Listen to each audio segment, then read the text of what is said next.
My fiancé, 25F, and I, 30M, were planning to get married in 7 months. We've been together for 3 years and this felt like the next right step for us. Anyway, my fiancé wasn't having the best time at work and decided to go into entrepreneurship. She has her idea, but the issue is that she knows practically nothing about launching a business, getting funds, marketing her product and more. But I wanted to support her endeavor and told her that we'd figure it out together. For the time being, I'd cover the costs for the next 6 months, then we would reassess if this was going to work. About 2 months after that, a close friend, 31M, of mine came back into town. He had spent the last 3 years traveling the world, so he had never met my fiancée. He is great at creating startups and launching small businesses. In fact, he considers himself a genius at getting even the most outlandish idea off the ground. We got to hang out a lot since he was back in town, and the more I had about the projects he had helped, the more I thought of setting him and my fiancée up to work on her business.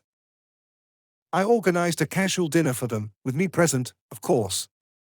My fiancée walked in a little later and my friend could barely take his eyes off her. When she excused herself, he made comments on how I was a lucky man and my fiancée was a keeper. Mentioned how she had beauty and brains and was impressed with her business idea and stuff. I didn't think much of it. It was nice to know what my friends thought of my fiancée, especially if they were friends I considered hanging out with long after we were married, and I was glad he was impressed enough to keep hanging out with her. It would go a long way in helping her with the business. Anyway, they agreed on how to go about creating the business and started spending plenty of time together. From the information I got, my friend went over and above for my fiancée's small business, injected his own money into the beginning stages, drew up her proposals, and talked to some of his big-known investors on her behalf. It was more than we had asked, but I wasn't complaining. Within a few weeks of meeting him, my fiancée was more confident in her plans and started making sales ahead of our 6-month deadline. However, one day I found my fiancée all dressed up, like really dressed up. She said that my friend was throwing her a celebratory dinner at a high-end restaurant. I knew they had been hanging out at various places. My friend said it was important to find various customers and also improve her network, so it wasn't exactly an odd request. But since it was a celebratory dinner, very deserved too, I thought I should be there, so I asked about my invitation. She hesitated before she answered, claiming it was only for the core team, her, 2 other people she had hired, and my friend. I joked to my fiancée that I thought I was her most core person since I had been there from the start, supporting her in whichever way I could. She shrugged and said since she wasn't the one paying, she couldn't just add someone out of the blue. I then called my friend about it, telling him how I wanted to be there at such a pivotal moment in my fiancée's life. He blew me off, saying it wasn't that big a deal. He usually did this for most of the companies he had helped before he let them go.